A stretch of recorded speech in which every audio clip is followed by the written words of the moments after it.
Hello, எல்லோரும் பயணத்துக்கு ரெடியா? இன்றைக்கி நாம் பார்க்க போகிற கோயில் எங்கே இருக்குது அப்படின்னா, திருக்குறக்கா என்ற ஊரில் இருக்கிற, அதாவது திருக்குறக்காவல் என்ற ஊரில் உள்ள குந்தலேஸ்வரர் ஆலயத்துக்கு வந்திருக்கோம். இந்த குந்தலேஸ்வரர் ஆலயம் 1400 ஆண்டுகள் பழமையான தேவார பாடல் பெற்ற வரலாற்று சிறப்புமிக்க ஒரு தலம்ங்க இது. இந்த கோயில் பார்த்திங்கன்னா ராஜகோபுரம் கிடையாது, அதே போல் நவகிரக சந்நிதியும் கிடையாதுங்க.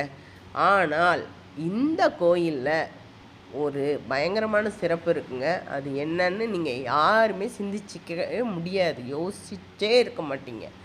அதாவது ஆஞ்சநேயர் சிவன் கோயிலில் இருக்கிறாருங்க. அதுவும் சிவபக்த ஆஞ்சநேயர் என்ற பேரில் இருக்கிறாரு.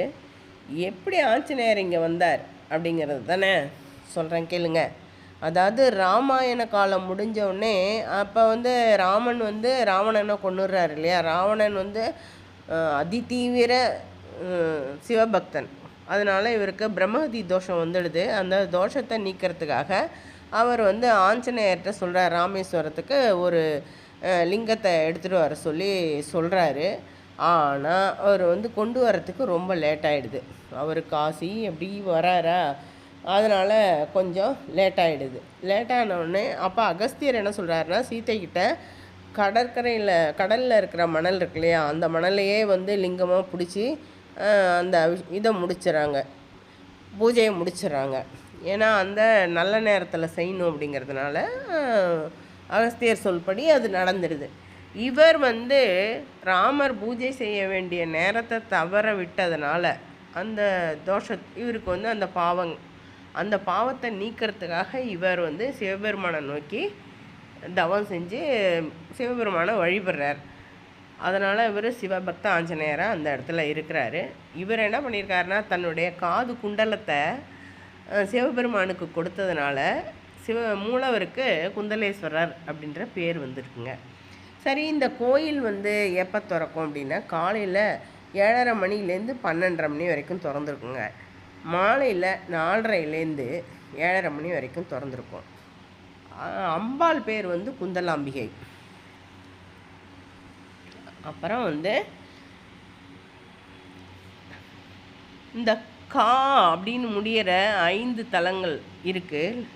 அந்த 5ல் திருக்குறக்கா ஒன்று. திருக்குறக்கா, திருவானைக்கா, திருக்கொடிக்கா, திருவோலக்கா அண்ட் திருநீலிக்கா. இதில் திருக்குறக்கா ஒன்று. இதில் என்ன ஒரு சிறப்பு அப்படின்னா, சித்திரை மற்றும் வைகாசி மாதங்களில் குரங்குகள் வில்வ இலைகளை சிவனுக்கு அர்ச்சனை பண்ணுறதுக்காக கொண்டு பூஜித்து போகிறதா ஒரு ஐதீகம். பூவும் உண்டு. பூ அல்லது வில்வம் வச்சுட்டு போகிறதா ஒரு ஐதீகம் நம்பப்படுகிறது.